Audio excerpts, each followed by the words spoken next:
әдәбият белеме бүлегенең өлкән фәнни хезмәткәре, филология фәннәре кандидаты, 8 томлык татар әдәбияты тарихы басмасының төзүчесе һәм җаваплы мөхәррире. Һәм Айгөл Ганиева, шушы ук институтның әдәбият белеме бүлегенең өлкән фәнни хезмәткәре, филология фәннәре кандидаты. Хәерле көн, исәнмесез, хөрмәтле кунаклар. Иң беренче сорау Раул әфәнде сезгә булыр инде. Менә бу 8 томлык дип әйтәбез бит инде. Шушы 8 том, шушы татар әдәбияты тарихы томнары нинди концепциядан чыгып туплана, нинди принциплардан чыгып, аларның потенциалы нинди? Менә шундый сорау. Рәхим итегез. Рәхмәт. Мин иң элек тарихтан башларга инде. Мин Олимпиада Ибрагимов институтында килдем 7нче елда. Бу чорда әдәбият белеме бүлегендә Филин абый Мусин эшләде һәм кызлар. Алар 20нче йөз әдәбияты буенча 3 томлык әзерләп аталар. Мин шундый сорау бирдем инде, нишләп 3 том һәм нишләп 20нче йөз әдәбияты турында гына. Аның бит иң кызык җирләре әдәбиятның башы һәм азагы 21нче гасырга чыккан әдәбият дип инде. Шуннан соң булай килештек без. 3 томны алар үзләре эшләргә булдылар. Алдагы 2 томны һәм соңгы 2 томны мин чит галимнәргә, чит җирдә яшәгән галимнәргә мөрәҗәгать итеп, истәмә әзерләргә сүз куештык инде. Шулай итеп, 3 том урынына безнең 7 том килеп чыкты. Аннары тагын тарих 1нче том 6 блоктан торырга тиеш иде. Әдәбият белеме шул материаллар шул кадәр зур, безнең сыйышып бетеп булмый. Шуңа күрә менә бу 1нче томны без 2 томга бүлдек. Монда Марсель Әхмәтҗановның материаллары бик күп иде, 16нчы, 17нче йөзгә караган әдәбият инде. Шулай итеп, 1 том урынына килеп чыкты 2 том. Безнең 7 том урынына килеп чыкты 8 том. Монда тагын нәрсә дәсе килә. Шушы проектка рөхсәт биргән өчен мин Ким Галимович Миңнуллинга рәхмәт әйтәсем килә. Шулай галимнәрдән безнең бик тың ярдәм иттеләр бу 1нче томнарны эшләгәндә. Марсель Бакиров фәнни редактор булды 1нче томның. Хатим Иңнегулов 2нче томның фәнни редакторы булды. Мәсүд Абиганетдинов ул вакытта исән иде әле, ярдәм итте. Марсель Әхмәтҗанов ярдәм итте. Менә шулай итеп килеп чыкты безнең Казан галимнәре генә түгел, безнең институт галимнәре генә түгел, университет галимнәре, Уфада яшәүче татар галимнәре, Мәскәүдә яшәүче галимнәр. Шулай итеп авторлар шактый киңәйде. Шулай итеп безнең килеп чыкты. Хәзер 8 томны без эшләргә кирештек. Концепция нәрсә инде? Элек 6 томлыкта ул 1000 еллык әдәбият белән чикләнәдер. Без монда вакыт ягыннан шактый киңәйде. Хәзер бу 2000 елга киңәйде. Безнең беренче башлап киткән авторлар хәзер Кашкарилар, хәтта Кытай чыганакларына нигезләнгән әдәбият. Монда Әхмәт Исәвиләр, Югнәкиләр, Сөләйман Бакрани, Ясәви, димәк, Кылгалигә кадәр инде безнең әдәбиятның тарихы шактый тукталды һәм шактый анализ ясалды. Аннан соң тагын нәрсә әйтергә кирәк. Гомумән әдәбият турында. Монда вакыт ягыннан гына киңәю түгел, географик яктан да, димәк, безнең Татарстан беленгән түгел инде, бөтен нигә Кытай шикләренә кадәр барып җитте дип әйтик инде, киңәйдек. Менә бу 5нче томны алып карасак, әгәр дә классик язучыларыбызны, Кавый Нәҗмиләр, Тимән нидән, Нижгар ягыннан, Гадел Кутуйлар, Саратов ягыннан, кыскасы Кәрим Тинчуриннар. Менә алып карасак, безнең классик әдәбиятыбыз барсы да шушы Татарстаннан читтән килгән язучылар, күбесе, бик күбесе.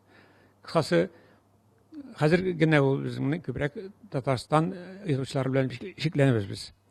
Ул вакытта бөтен Россия җирендә һәм гомумән Советлар, элекке Советлар Союзындагы чикләрдән килгәннәр язучылар. Димәк, безнең вакыт ягыннан гына киңәйтү түгел, географик яктан да киңәю булды инде. Иң хикмәтлесе тагын шунда, әдәбият бит ул мәгълүмат бирү генә түгел, ул ярату дигән сүз. Халыкны ярату, телне ярату, нәфрәтләнү. Менә шушы әдәбият нәрсә, мин аңлавымча, ул мәгълүмат бирү генә түгел. ул иң элек шушы кеше язмышы. Кеше язмышы монда таркала күпмедер. Әтик Тукайның туган теле икән. Монда бит ярылбата идея, философия ята. Без нишен митинг ниде һәр вакытта гимн гайланды Тукайның. Я булмаса Гайсакыйның бер тома, бер исеме бар, мәсәлән, Инкирас. Бу фәлсәфә инде. Я булмаса Айдар Халимның Убис империя. Бу инде фәлсәфә. Демәк, һәр бер әдәби әсәр инде ул фәлсәфә дигән сүз. Шул вакытта, мәсәлән, Рамай шигырын исәтчегез. Сахраларга чыгып бер сызгырдым, чапкан пакусларым кипсен дип. Кемнәр безгә теләк теләде икән, әмерләре ялгыз үтсен дип. Менә карагыз язмыш. Нишен Рамай яратып башкарыла һәм халык телендә яши. Димәк, монда язмыш бар. Әгәр дә әдәбиятны алып карасагыз, монда димәк мәгълүмат кына түгел, монда кеше язмышлары. Менә 2000 елда татар язмышы, нинди язмыш, нәрсә кичергән психологиятан, барысы да шу әдәбиятта, әдәбият тарихында чагыла. Һәм шулай эстетика казанышлары барысы да карасагыз. Монда теге микрообразлар, кичкенә алар барысы да ярылып ята менә. Шулай итеп, әдәбият тарихы ул теге исемнәрне барлап чыгу гына, яңа мәгълүмат бирү генә түгел. Монда яңа фәлсәфә дигән сүз, яңа психологик катланнар дигән сүз, яңа эстетик табышлар дигән сүз. Менә шушы концепциясе шушылай, димәк, әдәби 8 томлыкны без эшләбез икән. Монда без яңадан менә шушы, димәк, фәлсәфә яктан да керәбез, психология яктан да керәбез, эстетик яктан да керәбез. Димәк, тулы бер катлам эзләнде дигән сүз. Менә шулай башланып китте бу беренче томнар инде. Бүленеше нәкилсәк инде, беренче том булды инде. Нигә кадәр Казан ханлыгына кадәр булды. Аннары икенче том Казан ханлыгының чырлары һәм 17-18 еллар кайтып кала. Өченче томда 19-нчы йөз әдәбияты тулысынча бик кызык чыр 19-нчы йөз. Чөнки нишен кызык Казан ханлыгыннан соң әдәбият беткән дигән сүз килеп чыга инде. Беткән кебек. Ләкин юк, Касым ханлыгыннан әкрен генә кайта башлый яңа әдәбият. Теге вакытта киткән булган бездән әдәбият, югары әдәбият. Шушы әдәбият булган әдәбият яңадан әйләнеп кайта башлый безнең әдәбиятка, татар әдәбиятына. Шулай итеп яңадан татар әдәбияты сүнми, яңадан тернәкләнеп китә, бик кызык менә 19-нчы әдәбияты. 20-нчы йөз әдәбияты инде ул, үзегез беләсез, Тукайлар заманы монда дөнья югарылыгына чыгып баскан әдәбият безнең 20-нчы йөз әдәбияты. Тагын кызык 5-нче том, шуң белән бетерәм, күптән бой. Бик зур классиклар килә. Бу Калай Такташлар вакыты, Гомәр Тынбайлар вакыты, Нәкый Сәмбәтләр вакыты, Кавин Нәҗмиләр, Әдел Кутуйлар, башкалар. Ләкин шундый фаҗигале әдәбият бу. Шушларның 70-80% язучылар баста юк ителә. Ни өчен юк ителә? Кешелекне алга сөргән өчен. Шушы татарның тарихын, фәлсәфәсен, психологиясын, эстетикасын алга сөргән өчен юк ителә кебек килеп чыга инде. Менә шу үзегез чамалагыз шуннан. Менә 5 том. Сезгә бирәм сезне. Рәхмәт, хәзер 6-нчы томга нәрсәләр кирде, нинди мәгълүмат? Әлфәт абый. Хәйрле көн, хөрмәтле җәмәгать. Чынлап та без бүген әдәбият тарихыннан 8 томлыгы төзелү һәм аның инде нәкин җәмәгатьчелеккә 60 томны төзелеп чыгаруыбызны соңларыбыз икән. Чынлап та нәкъ әдәбиятта якланып, сакланып, тупланып килгән милли рухи байлыгыбыз турында сүз алып барабыз. Без татар халкының bütün asıl sıfatları, yaşam rəvişi, onun tarihindən buruluşları turunda sual barğanda ədəbiyyatda müracaət ederiz. Həm Allah'a şükür, nəqlə ədəbiyyatımızda bizim ədəbiyyatımızda Allah'a şükür yaşam rəvişi bizim bilən birgə ictimai fikri, tatar xalqının ictimai fikri үсеше də bik açıq çağılış taba. Arayla da sözün şularga bəyli alıb barğan idi. Ədəbiyyat tarixinin 6-cı tomluğu öz içində ol şaxtı zor dövrünü ala. Ol 1956 yıldan 1980 yıllar ortasına kadarki vakit. İqtibar etkensizdir, bu bizning naqna il, xalq turmuşunda zor vaqigalar bulgan dövr kibik, edebiyatta da hem son, hem sıfat özgerişler bilen beyli. Anın başlangıcı barımızda yaxşı tanış, 1956 yılda Stalin'in şahıs kultu faş itile, şundan sonra cəmiyyətimizdə demokratik görünüşlər başlana, Без аны Хрущев җепшеклеге дип атыйбыз. Әлеге Хрущев җепшеклеге ул ил халык тормышын белән бергә әдәбиятка да гаять зур йогынты ясый. Бу репрессияләнгән әдипләребез кайта. Әле шушы чорда тыелып кына килгән, беренче адымнар ясаган күп санлы әдипләребез инде чын мәгънәсендә әдәбиятның үзәгенә күтәрелә. Әмир Хаеники, Аяз Гыйлаҗев, Хайвахид, Ләрьянәш белән бергә Әхсән Баянов, Мөхәммәд Мәгдиев, Нурихан Фаттах һәм башкалар. Нәкъ шушы чорда без яңа зур буынның әдәбиятка килүен күрәбез. Һәм үзенчәлек шунда ки, менә бу Хрущев җепшеклеге уңае белән башланган әлеге хәрәкәт тукталып калмый. Менә игътибар итегез, тарихта бер кызыклы күренеш бар. Без Хрущев җепшеклеге якынча 1968 елда тәмамланды дип әйтсәк, ягъни тарихта инде аны Прага язы белән Совет гаскәрләренең Прагага, Чехословакиягә керүе белән әлеге демократик күренешләр тукталып калды, шикләнде. Һәм шундан соңгы дәверне без торгынлык чоры дип атыйбыз тарихта. Әмма әдәбиятта торгынлык юк. Киресенчә 60-нчы еллардагы күтәрелеш, аны әйткәнебезчә Аяз Гыйлаҗевлар, яисә Нурхан Фаттахлар, алып киткән Рафаэль Төхфәтуллиннар башлаган, Раиф Фазуллиннар буыны килеп кушылган күтәрелеш, ул 70-80-нчы елларда да үз биеклеген яклый, саклый. Һәм без аны әдәбият фәнендә әлеге яңарышны авангард әдәбият дип, һәм шул вакытта классик традицияләребезне дәвам итү дип, ике зур бер тулкынны да кушып әйтеп китәбез. Димәк, әйткәнемчә, сан үзгәреше дигән вакытта яңа бер зур буын әдипләр килде. Һәм аларның байтагы Аллаһка шөкрәнә бүген дә әдәбиятның үзәгендә тора. Иң мөһиме ул әдәбияттагы сыйфат үзгәреше. Әгәр дә без 50-нчы еллар белән чагыштырганда сүз алып бара торган әлеге дәврдә, 60-нчы, 80-нчы еллар әдәбиятында нинди яңалык, яңарыш күзәтелә дип әйткәндә, без мондыйрак фикергә киләбез. Татар әдәбияты ниһаять Сталин һәм марксистик ленинчыл әлеге идеологиядән билгеле бер дәрәҗәдә котылып, бушанып, милли нигезләргә кайту юлына чыга. Милли нигезләргә кайту юлы.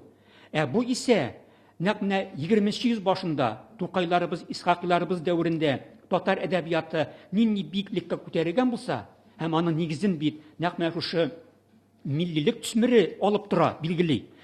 Шушы 60-нчы елларда 20-нчы йөз башында күзәтелеп, совет чорында үзелеп, тукталып калган милли нигезләрнең яңадан җанланып китүен күрәбез. Аның үзгәрешенең таянычы булып ул кеше шәхесе тора. Нәкъ кеше шәхесенә игътибар ул әдәбияттагы үзгәрешне ачык күрсәтә. Карагыз сез, Аяз Гыйлаҗевның 3 аршын җирен алабызмы? Әмир Хаеникинең әйтелмәгән васыятын алабызмы? Рафаэль Төхфәтуллинның авылдашым Нәби белән йолдызымны алабызмы? Шигъриятта Раиф Фазуллин, Ринат Харис аташларны алабызмы?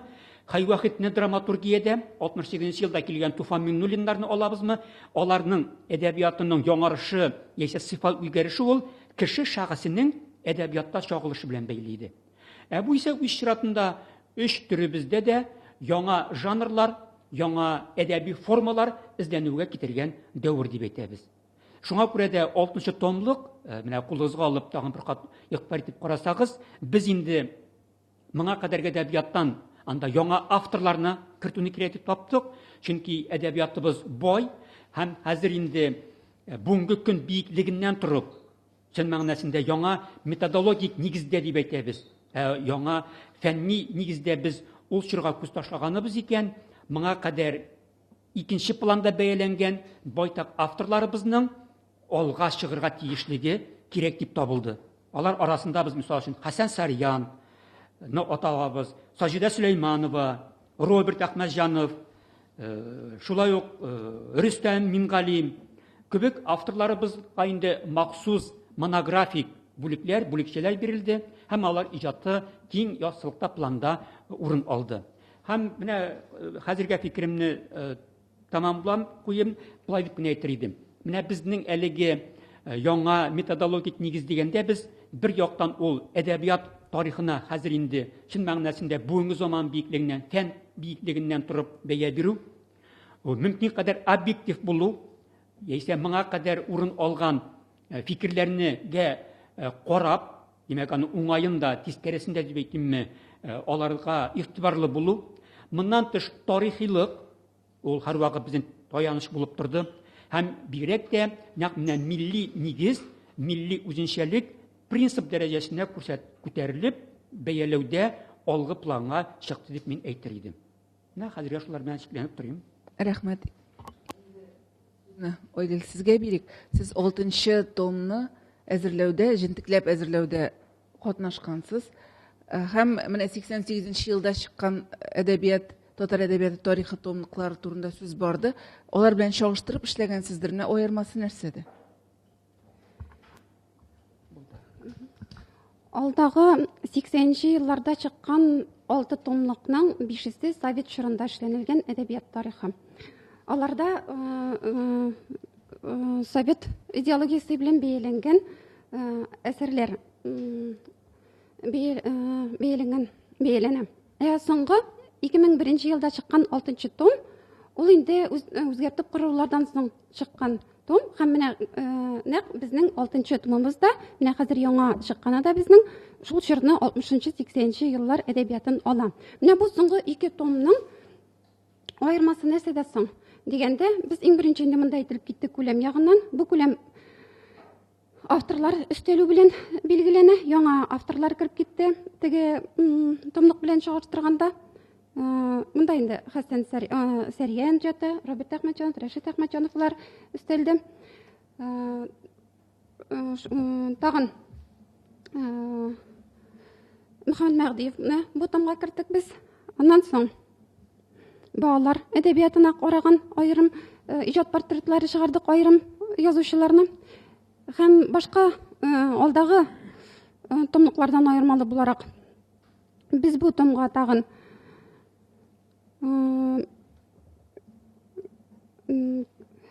җырлар, бу җырда җыр текстлары күбрәк иҗат ителү белән, җыр сәнгатенең алга китүе белән бәйле җыр текстларын өйрәнгән бер мәкалә кертеп җибәрдек.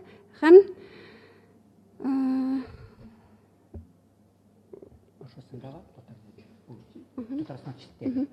Татарстаннан читтә иҗат итүче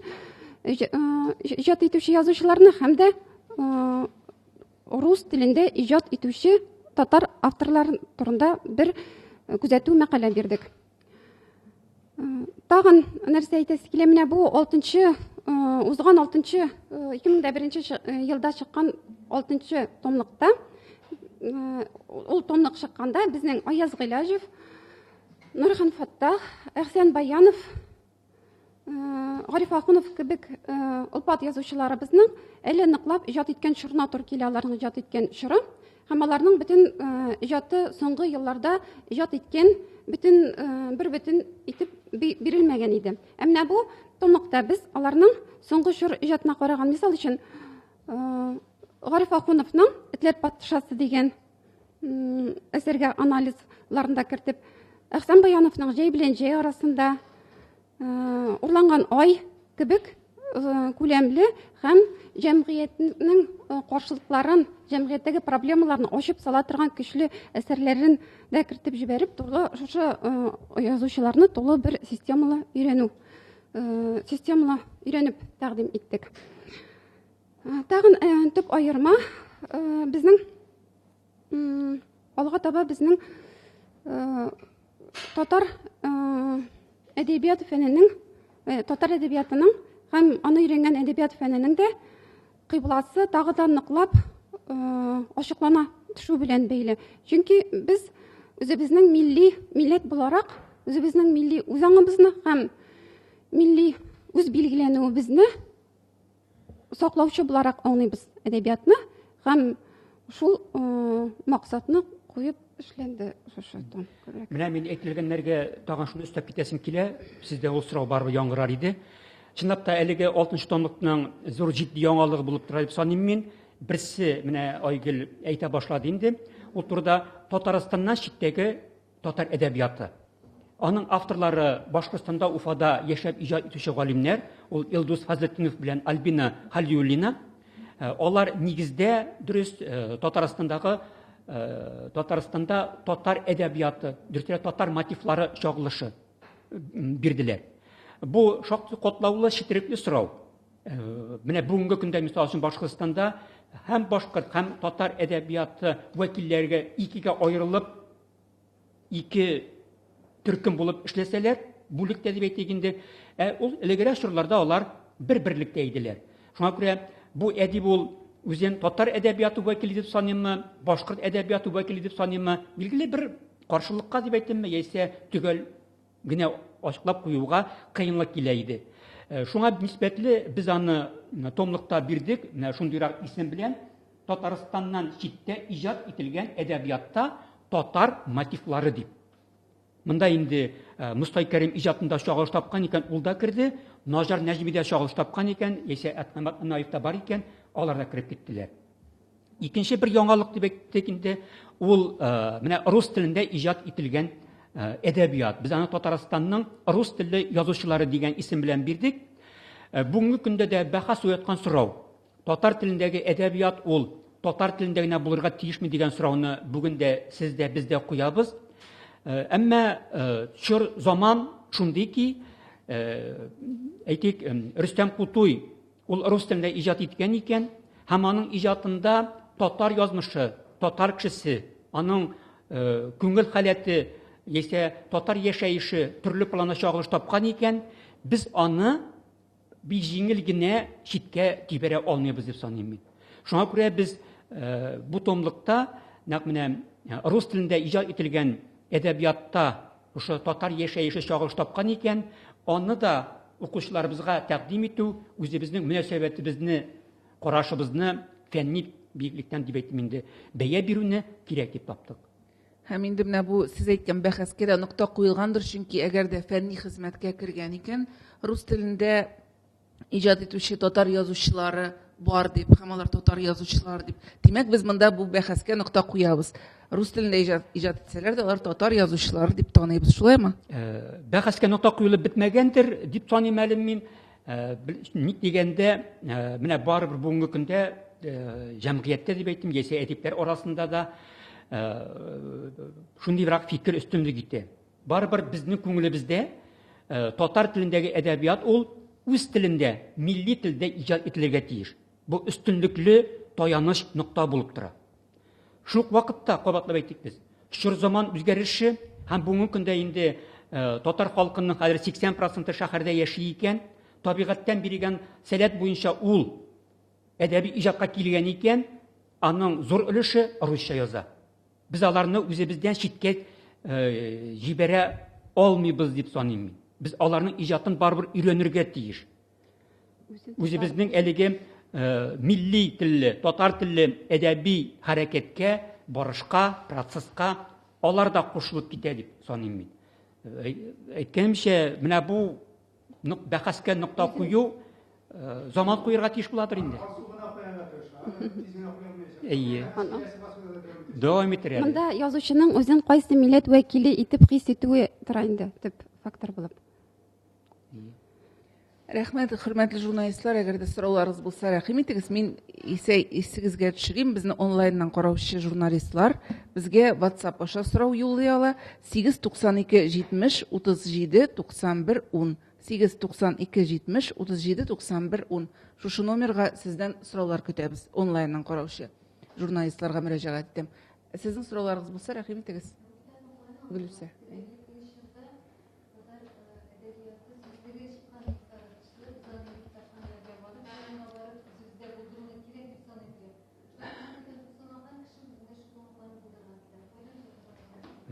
Әйе, сорауга өчен бик зур рәхмәт.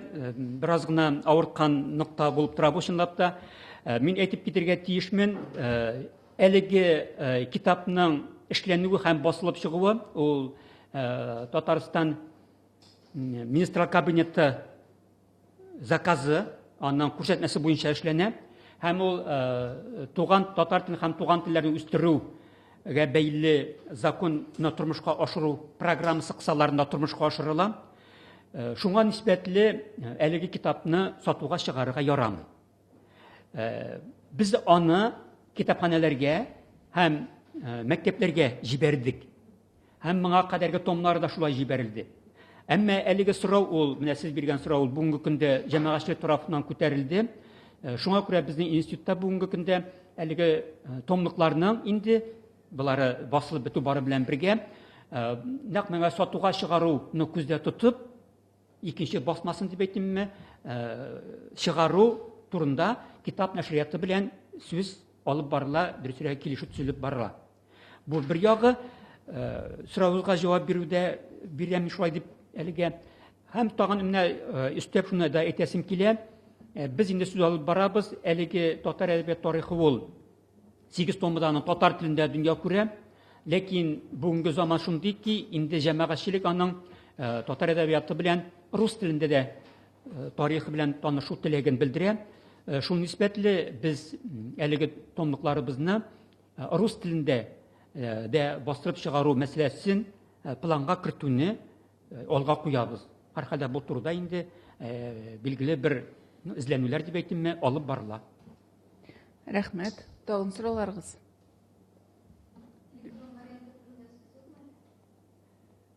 Менә бу сорауга җавап бирергә кыенсынамдыр. Һәрхәлдә без аны кулъязма вариантында эшләп тапшырабыз китап нәшриятына. Әйе, китап нәшриятының электрон вариантын ничек файдалану турында үзе хәл итәдер. Рәхмәт. Тиражы булды 1000 һәрберсен. Һәрберсенең тиражы 1500, әйттем инде, ул нигездә китапханәләрдә һәм төрле дәрәҗәдәге мәктәпләрдә тулы булмаган 9 еллык һәм урта мәктәпләргә җибәрелде. Аны тарату әйткәнемчә Мәгариф министрлыгы, Мәгариф һәм фән министрлыгы шөгыльләнә. Ул алар аша кергән бурыч заказ буенча эшләнде. Сорауларыгыз калдымы тагын? Сорауларыгыз калмаса,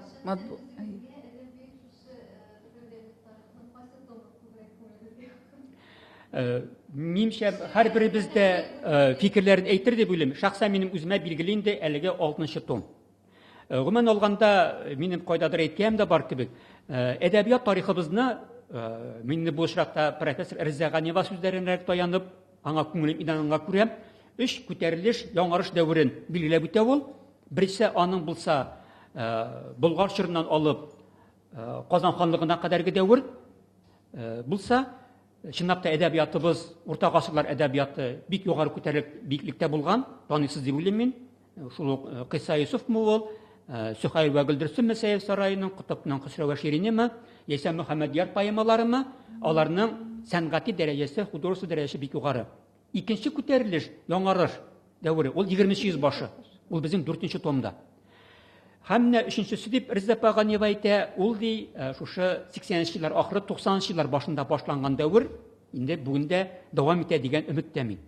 Әмма 6-нчы томлыкны мин ни өчен шулай дип әйтәм, ялгышмасам инде хәзер бераз гына фәнни әйләнешкә кертү рәвешендә бер-ике тапкыр фикердә яңгырады кебек. Мин аны үзем чынлап та татар әдәбиятының көмеш дәвре рәвешендә билгеләргә дә мөмкин түгел микән дим. Алтын дәвре менә бу 60-80 еллар аралыгын. Чөнки 20-нче гасырга күз ташлыйбыз икән, игътибар тигез. Менә бүген син һәм мин иң яратып укый торган авторларыбыз ул Әмирхан Еникидән алып, Аяз Гыйлаҗевмы, Туфан Миннуллинмы, Хайвахитмы, Әхсән Баянов, Аяз Гыйлаҗев, Хәсән Сарьян, Мөхәммәд Мәгдиев, кемнәрне төшереп калдырганымдыр. Әлеге авторлар, хәзер 10 исемне барыбыз да саный алабыз. Алар нәкъ менә 60 белән 80 арасында үзләренең иң кызыклы, иң уңышлы әсәрләрен бирделәр. Бүген без аларны инде чын мәгънәсендә классикларыбыз дип атыйбыз. Шуңа күрә әлеге 6-нчы том ул әдәбиятыбызның чын мәгънәсендә иң уңышлы чоры. Һәм аңа әле без әледән-әле әйләнеп кайтачакбыз. Монда безнең фикерләр аерылмана инде. Рәхмәт әйтә алабыз. Мен үземә мәсәлән кайсы том шаган дигәндә беренче том ошый, ни өчен? Чөнки татар ниһаять шушы тар рамкалы кысалардан чыгып 2000 ел, 3000 дистә жыл, 1000 жылга кадәр киңәйде, вакыт сугышы киңәйде, һәм географик яктан да киңәйде. Димәк, татар булып яшәү шушы җиһанда галәм кешесе булып яшәргә мөмкинлек бирә кебек инде миңа. Шуңа күрә беренче том миңа бик ягын үземә. Аху, бәхәсен дәвам итик ул вакытта. Мин аны булай дип әйтер идем. Менә синең әйткән әлеге беренче томга әһәмият бирүең, ул фәнни яктан, татар әдәбиятының чын мәгънәсендә тарихының шикләрен киңәйтү ягыннан кыйммәт ул. Ләкин шул вакытта танырга кирәктер, укучы өчен, уку, фикер алышу, бәя бирү өчен беренче том шактый катлаулы. Бердән, ул безнең гомум төрки әдәбият, ягъни без генә түгел, башка төрки халыкларда үзләренекен саныйлар, анысын онытмыйк. Икенче яктан, билгеле, ул чор безнең әдәбиятыбызның башлангычы булса да, аның теге кичтәлеге дип әйтим инде, кешенең дөньяга карашын чыгып бәяләү ягыннан, ул күпме дәрәҗәдә бүгенге заман укучысы өчен билгеле бер авырлыкка тудыра. Аннары икенче этап, күрәсең, менә шушы 19-нчы бик кызык чор. Монда шушы 200-300 елдан соң татар әдәбияты ниһаять тернәкләнеп, үзенең тулы буена тыр баса 19-нчы йөздә. Бу мәрҗәннәр белән бәйле инде, безнең мәгърибәчеләр белән бәйле, кайнасырлар белән бәйле. Һәм тиз арада, менә Тукайлар чорында, 10 ел эчендә дөнья ярлыгына дәрәҗәдәге әдәби әсәрләр бирә башлый. Шу 10 ел эчендә 20ләп классик язучы гына. Менә Тукайлар, Дәрдмәндләр, Бабичлар, Мирхәйдәр Фәйзиләр бит инде, Тинчуриннар һәм башкалар. Менә бу иске кызыклы том бу, ичендә 4нче том дип әйтгәндә. Аннары тагын 3нчесе дип әйтер идем мин. Кемшер дип әйттең син, мин кемшерга шулай да кертер идем. Революциядән соңгы әдәбиятны, бу Такташлар заманы революциядән соң. Монда халык массалары кинәт уянып, азатлык дип инде шушы потенциал мөмкинлекләре ачыла. Һәм психологияктан, һәм эстетикаяктан караганда, менә Такташлар чорын мин чын мәгънәсендә прозада шулай, драматургиядә шулай, кемшер дип атарым татар әдәбиятының иркен. Әлбәттә, Тукайлар чорына җитми бу. Шуңа күрә кемшер дип әйтик инде. Ләкин алардан әзгенә түбәнрәк торса да бик зур үсешкә ирешкән чор бу. Аннан соң әлбәттә тагын бер чорны ассызлап әйтәсе килә. Менә бу Сталин үлгәннән соң Сталинның төрмәләре ачылып китте. Һәм галәм капкалары да ачылып китте.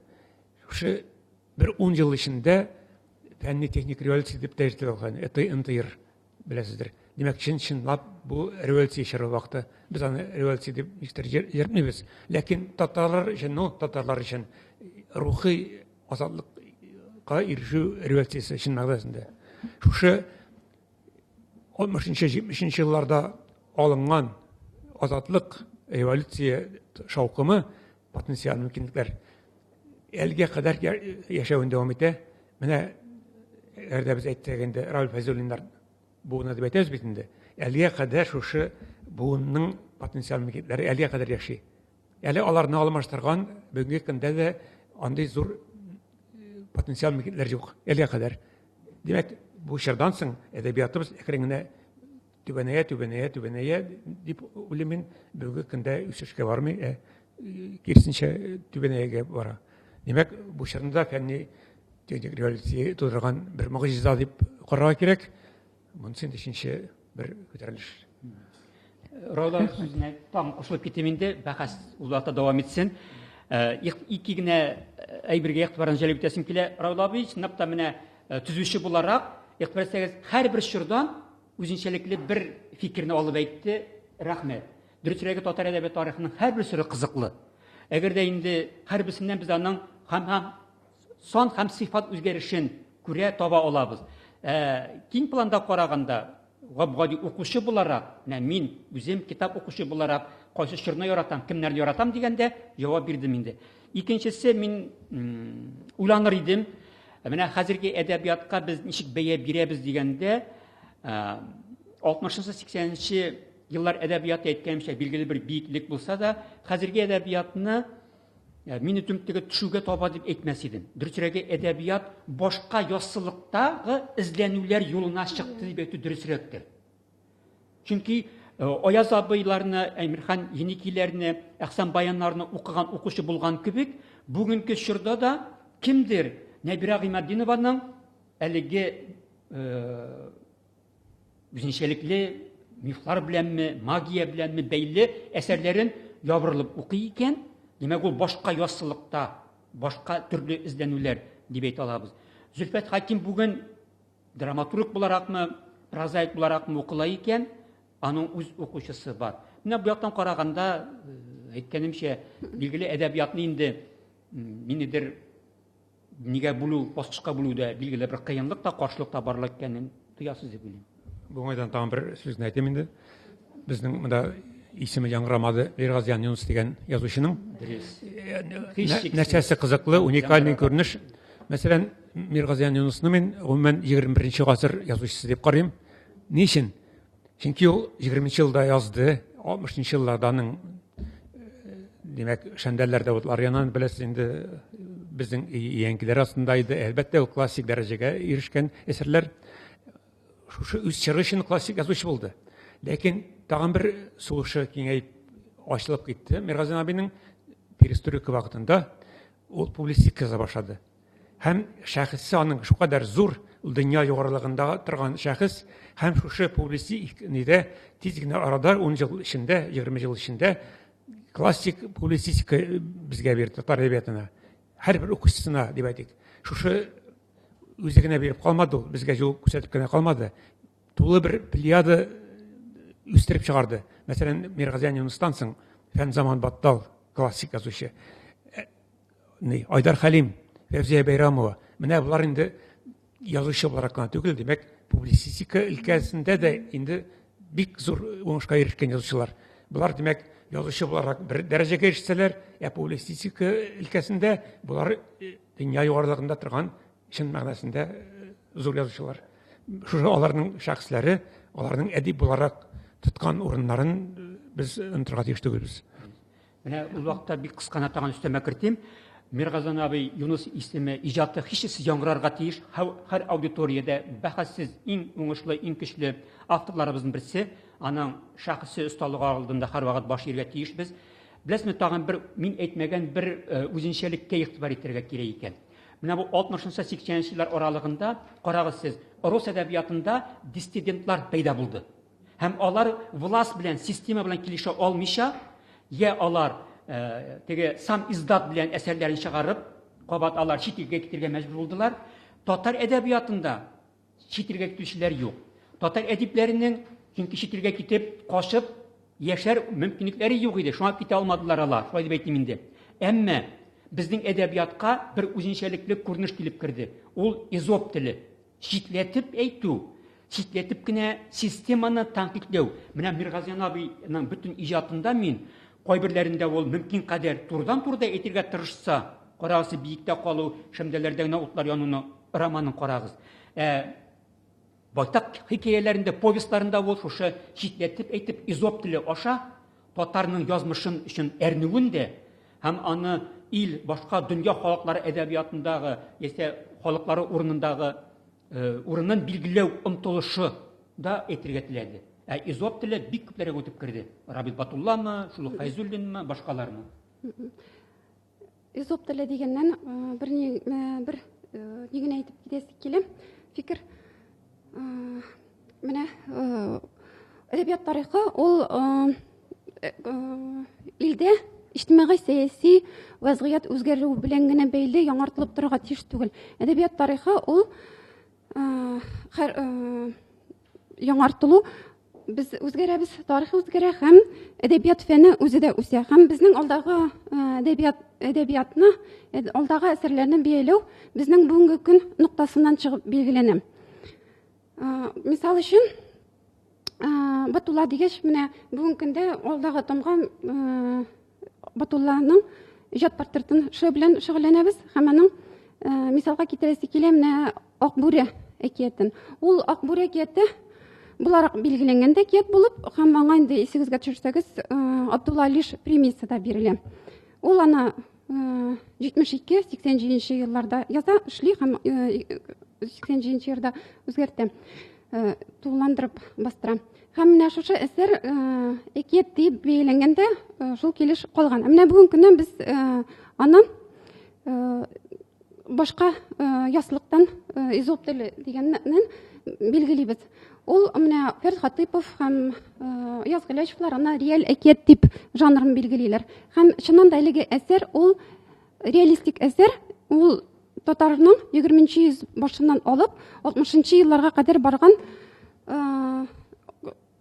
иҗтимагый тормышын, татар авылында барган шушы иҗтимагый сәяси вакыйгаларны яктырта. Әмма анда мифологик татарның мифологик күзаллавын иҗади файдаланып, риваятләрдән килгән Акбүре әкиятен файдалана һәм Акбүренең кешегә әверү күренешен файдалана автор. Һәм шушы әкиятне без бүген магик реализм иҗат методы белән язылган әсәр дип бәялибез. Шуның кебек Хәзим Шулык Батулланың, мәсәлән, Илантау әсәре бар. Ул да күбебезгә таныш. Һәм аны чагыштыру бик кызыклы гына нәтиҗәгә шундый бер фикергә китерде.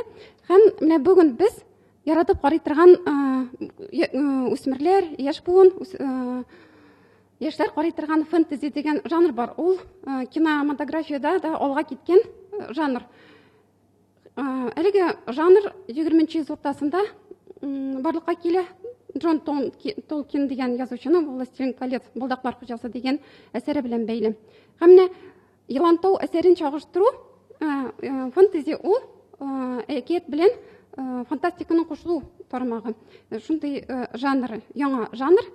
Һәм менә шушы Батулланың шушы әсәре безнең шундый фэнтези жанрында иҗат ителгән икән дигән нәтиҗәгә килү, ул безнең татарның да фикерләвенең, сәнгати фикерләвенең, башка халыклар алга киткән халыкларның әдәбиятларыннан бер ягы белән калышмаган әдәбият икәнебезне күрсәтә бу чагыштыру. Әлбәттә, Батулла ул әсәр белән вакытта әле таныш булмаган, ул бит әле соңгы елларда гына кино буларак халыкка тәкъдим ителде.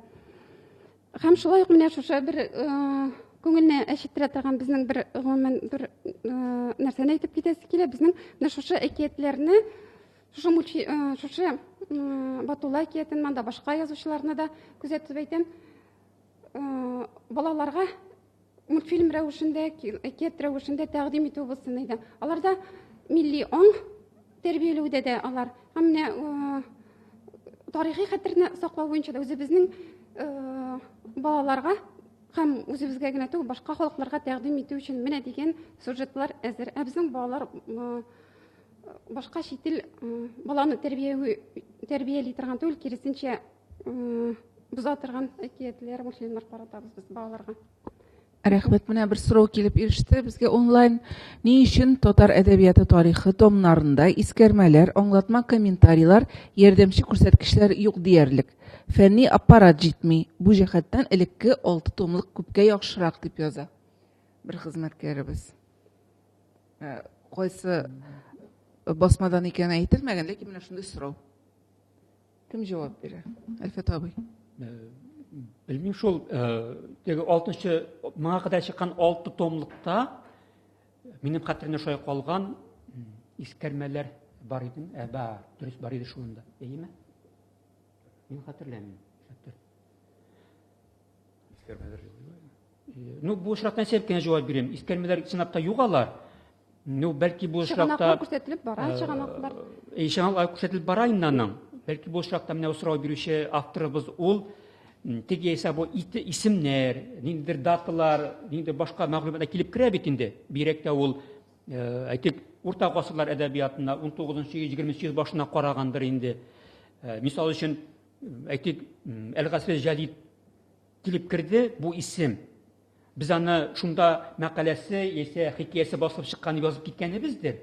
Искәрмәдә әлеге газетләрнең, журналларның бирәктә 20-нчы йөз башына караган касыйларда чыгуы, кемнәр аларны нәшр итүе һәм башкалар турында мәгълүматлар бирү кирәктер.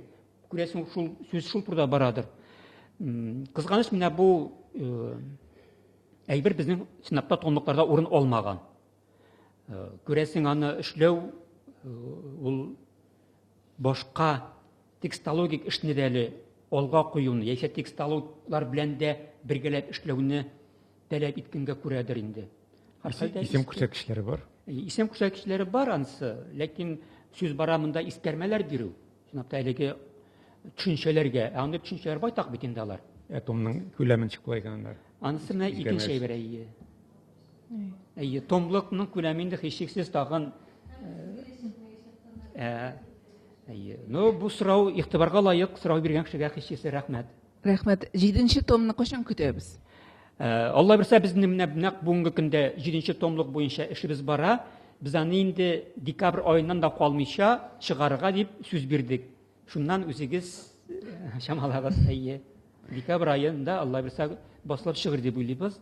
Һәм басылып чыкканнан соң инде теге елга чыккачмы, гыйнвар, февральме, алданракмы, соңракмы сезнең игътибарга тәкъдим итәрбез дип уйлыйм, шул өметтә калам. Рәхмәт. Тагын сорауларыгыз калдымы? Әгәр дә сорауларыгыз булмаса, матбугат конференциясын төгәллик. Бик зур рәхмәт. Тәфсилләп аңлатуыгыз өчен рәхмәт, коллегалар. Килүегез өчен барыгызга да уңышлы эш көннәре телибез. Рәхмәт сезгә. Рәхмәт.